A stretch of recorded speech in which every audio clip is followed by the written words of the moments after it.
Welcome to another episode of the brand called You. Today I have a very accomplished lady with me, Arti Chaudhry. Arti, welcome to the show. Hi, Ashutosh. Thank you. Arti is from St. Stephen's College. She's got 25 years experience in various industries. She's been a leadership development consultant since March 2000, and she's a diversity and inclusion specialist. Arti, tell me a little bit about your early work and some of your learnings. Yeah, so my early work was largely with iShare. I worked with iShare for 9 years, Mhm. and I started with iShare Consulting Services, which was when we started ECS. And I worked with ECS for 5 years, both in the office in Delhi. I set up the offices in Bangalore and Bombay. And then I thought it was time to have some more line experience rather than just all consulting. So I moved to the plant in iShare. Mhm. This was at Parvani. And then in 2000, I left iShare to start my own thing. Okay. So, I noticed you spend a lot of time in diversity and inclusion. Before I get into more details, tell me, why is it that diversity and inclusion have become so relevant in India today? Hmm. So, so I think I'll just talk about how I got into diversity and inclusion, and then the relevance will flow. Okay. Okay. So I fell into it, honestly speaking. It wasn't by design. It was something that is of interest to me. And when I was doing leadership development work with clients, the ask started coming from there. Mhm. So early on in the early 2000s, 2003, 2004, is when Coca-Cola for the first time spoke to me about doing some work around diversity. And Mhm. honestly, that was because of a mandate from their corporate office, right? So that's how the first conversation started. Mhm. And I think increasingly why it has become more relevant is also because the workplaces have become more diverse, even in India.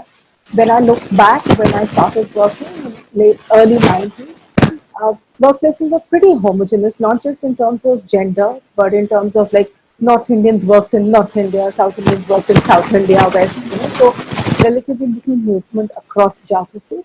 Mhm. Also, I was in an automobile company, so largely engineers. So even in terms of diversity of backgrounds was limited. But Correct. over a period of time, that has changed. Mhm. There is greater diversity at the workplace, both in terms of culture, education, age diversity has gone up. When I started out, it was very specific. People at a specific level would be a certain age group, but that's changed completely now. So hence the focus on diversity and inclusion, because for workplaces to be more effective, they need to leverage this diversity. Correct. So, diversity at its very basic is gender balance. And, while in the Western world, gender balance has been spoken about for a long time, in our country, gender balance is now, in the last few years, becoming much more relevant. Every company is talking of gender balance. Government has said that boards should have a certain number of women on boards. What are your thoughts on it, and what can be done to expedite this or enhance this in our country? I think the answer really lies in why we didn't have it earlier, and what is making it healthier now. The answer is really in our social construct. So it's a chicken and egg story. Correct. So in the 70s and the 80s, you had fewer women at the workplace Yeah. because we didn't have that social structure to support dual income families. And at the same time, if an organization even wanted to, let's say it was open to, not even wanted to, was open to, where was the talent pool? So if you Correct. look at the engineering colleges of the 70s or the 60s, how many girls were there? Hmm. Right? How many women are passing out, or even MBA institutes or any higher Correct. education? Both the availability of the talent pool and the social construct, I think, led to the fact that there weren't too many women in roles that are typically associated with Hmm. corporates. Hmm. Were not there, but we had a large number of women in education, in healthcare, because as a society, those were seen as more amenable to women managing the home and the Hmm. workplace. Hmm. Uh, but I think our generation, I would say my generation of people, something shifted Hmm. because our mothers were educated. So not only were girls in my generation educated, they were also taking the next step to start working. Mm. And so there was a lot more confidence in working and a lot more support. The Mm. nuclear family stepped in. Right. House help became a more acceptable norm. Mm. And one thing led to another, with more women at the workplace encouraged more Mm. women to come and join the workplace. So, like for example, when I moved to the plant in Aishat, we were 6 women in the entire plant Mm. across all levels. Mm. But today, scenario is very different. So when I moved there, we had this company provided accommodation called the Chamari, the bachelor house. It was always called the bachelor house because girls were not expected to be there, and I was staying there with 6 guys. Mm. And it was because the company said, we have only one house, you can stay there. And I can imagine how many parents would be comfortable with that, Yeah. you know. Yeah. But, once I did it, then one more girl came in because her family felt more comfortable. Okay, she will be sharing the room with another girl. So all of that became very encouraging, and things have changed quite a bit since I then. agree. Yet, Arti, I've been speaking to many women on my show over the last year or so. And one of the big challenges that a lot of women have said they all face is, women get married, start a family, and then re-entering the workforce, if I can use that term, is a very big challenge. Have you faced something like this when you talk of inclusion? So, yeah. So the thing is, like what you just said, women get married, start a family, and then re-enter. Men get married, start a family, Yeah, but they keep don't carrying re-enter. on. I agree. It's They an don't unfair re-enter world. I agree with because there is no exit and there is no you. re-entry, Yes. right? So yes, those are challenges because, like I said earlier, the social structures haven't changed that much. Mm. They have to quite an extent, but not enough. So what has happened is we women also, in a large part, have continued to take on the responsibility of family, and many of us by choice.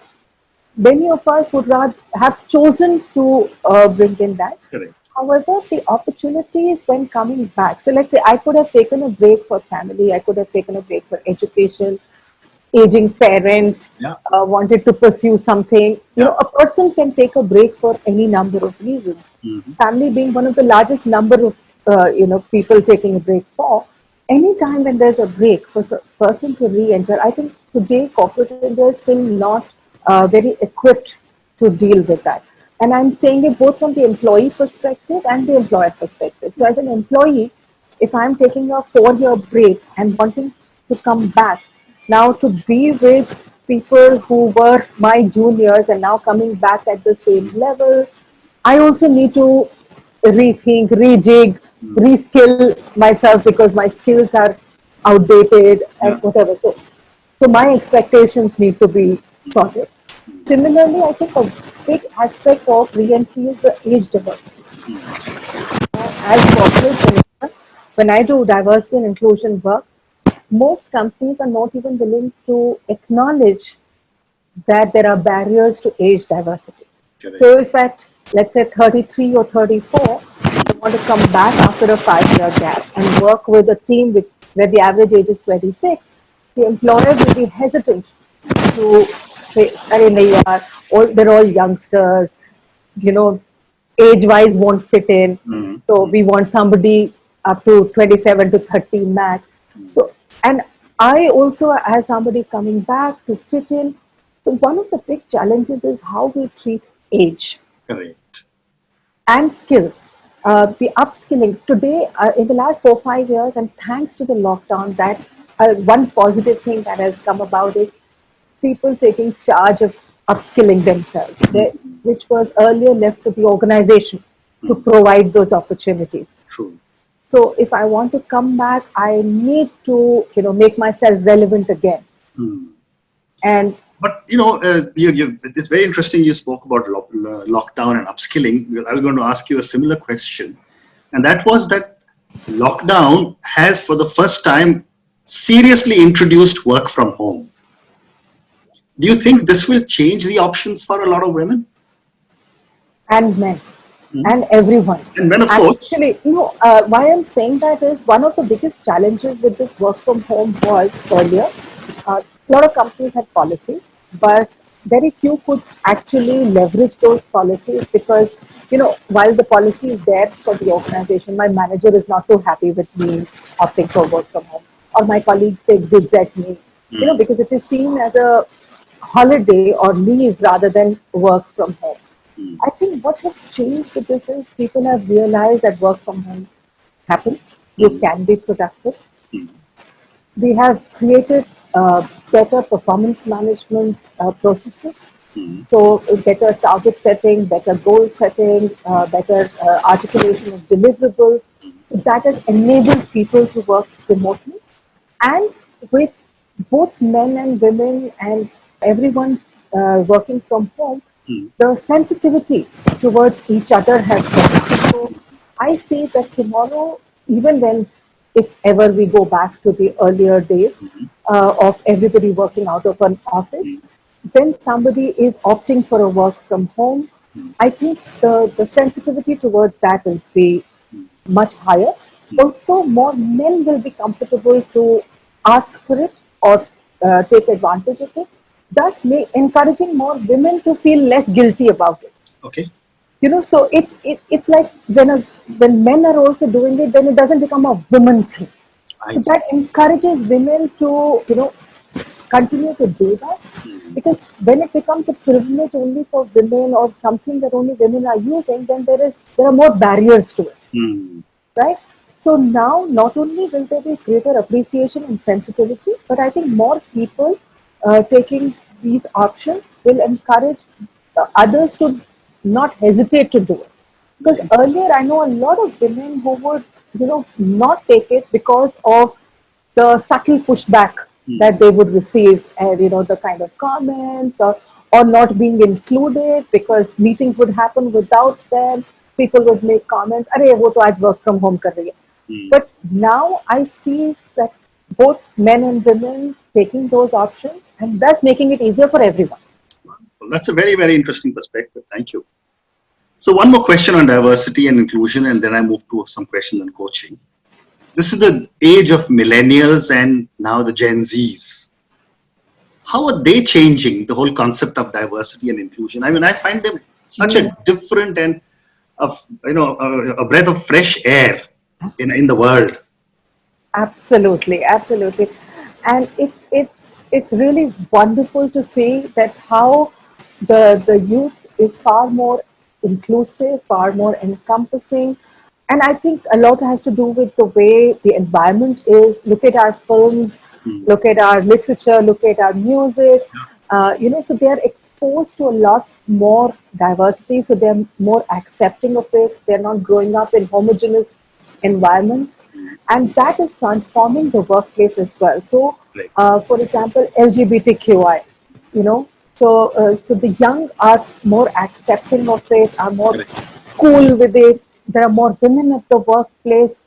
There are more people articulating their ask True. at the workplace, and the vocabulary has changed. It is becoming more agnostic to gender. So that is wonderful. But the other side of it is the whole thing around sexual harassment. Okay, so for example, when I was growing up and I was working, there was no concept of sexual harassment at workplace. This is fairly recent, 1992, the first time people heard about it. And then 97, the Vishaka guidelines, and as late as 2013, we have a law around it. But what is and what is not sexual harassment, that has changed. There is there is a very marked change in the way people perceive what is sexual harassment, how they say no. But at the same time, there's a lot more assertiveness about sexuality, leading to very different forms of sexual harassment.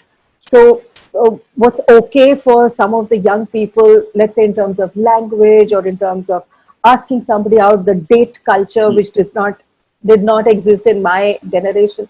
Now, those nuances are impacting the workplace in terms of diversity, because again different cultures play out at the same workplace, and so we are all learning as we go. But it's lovely to see the how the millennials are embracing Correct. diversity, Correct. And they're changing the world. That is quite changing amazing. the world. Yes, absolutely. So, Arti, let's move to a few questions on coaching. Sure. you're a coach, and you coach several people. My first question is, who should look for a coach? All of us. Hmm. See, I would say if you're any one of us who's looking at improving oneself, Hmm. coaching is a methodology that can work. Hmm. Anybody who's facing any dilemmas or any challenges around decision making, coaching can work. Anybody who's doing phenomenally well and is, on a really amazing trajectory, a coach can help staying the path.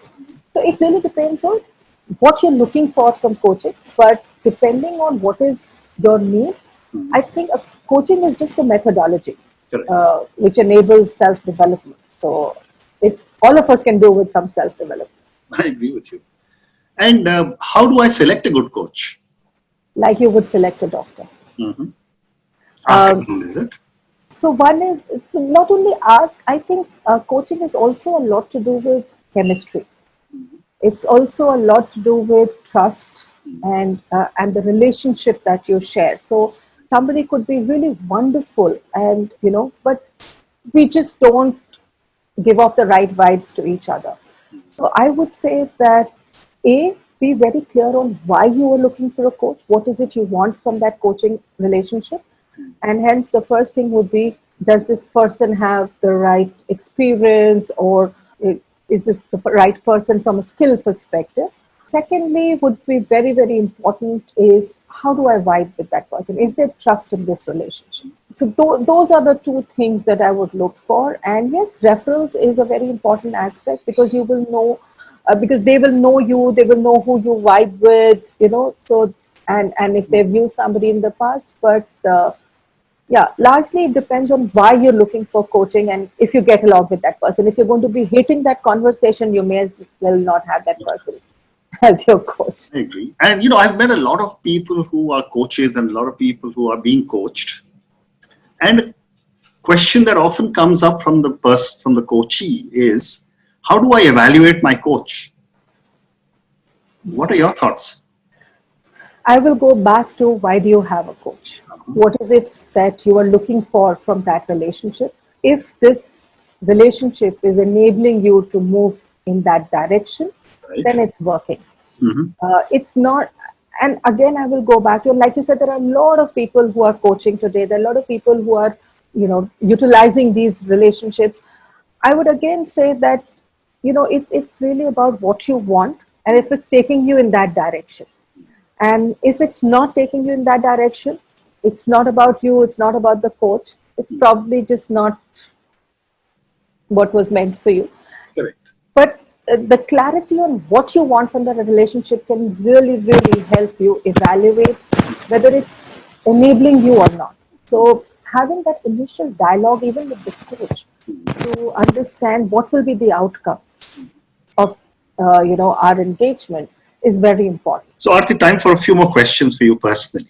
You know, over the years, you worked with companies, you've been on your own. Have there been any people who've had a strong influence on your life? And if yes, give me two examples of what you have learned from them. Lots of people. I mean, but I would say, instead of people, I would really say the time that I was growing up. So the 90s, when our country was transforming. Correct. I think that has had a huge, huge impact both on me personally and professionally, because that was an inflection point in our country's culture, opportunities. So for example, that was the time. My parents both come from public sector backgrounds. My mother, a principal in a government school, my father working with SBI. So you can imagine growing up in 80s, huge pressure, bank PO exam, those types, right? So, but the 90s, when the economy was opening up, it actually opened my mind to the various possibilities. I did a whole lot of interesting things before I zeroed in on Aisha, and I ended up staying there 9 years.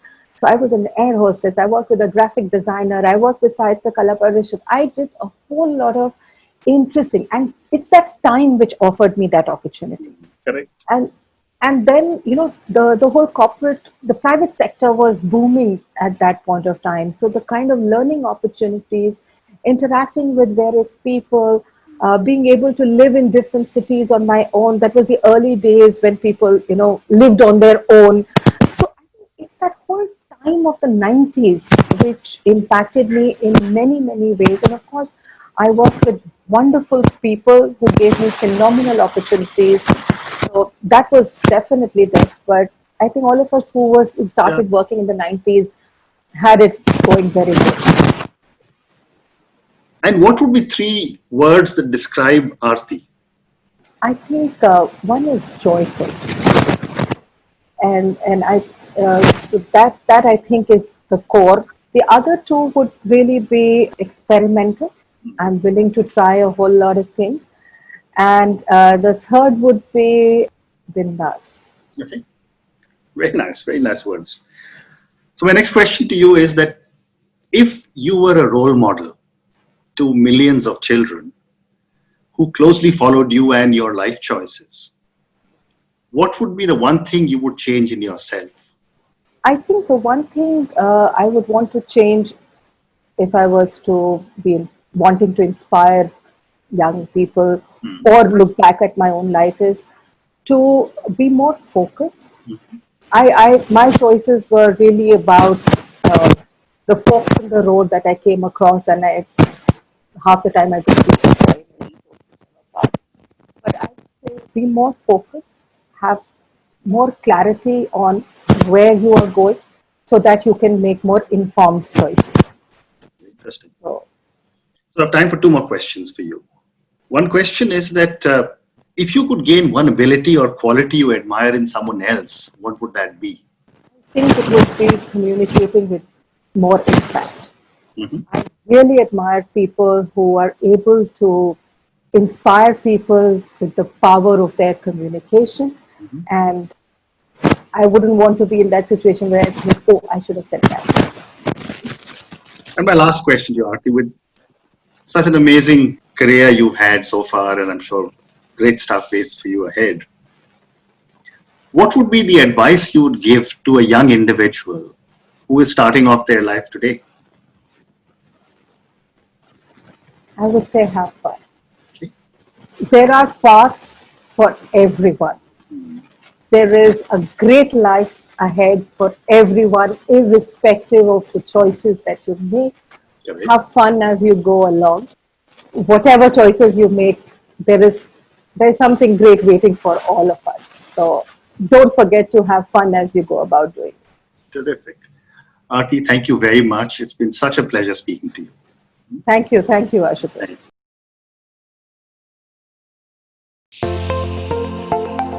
Thank you for listening to the Brand Called You videocast and podcast, a platform that brings you knowledge, experience, and wisdom of hundreds of successful individuals from around the world. Do visit our website www.tbcy.in to watch and listen to the stories of many more individuals. You can also follow us on YouTube, Facebook, Instagram, and Twitter. Just search for the Brand Called You.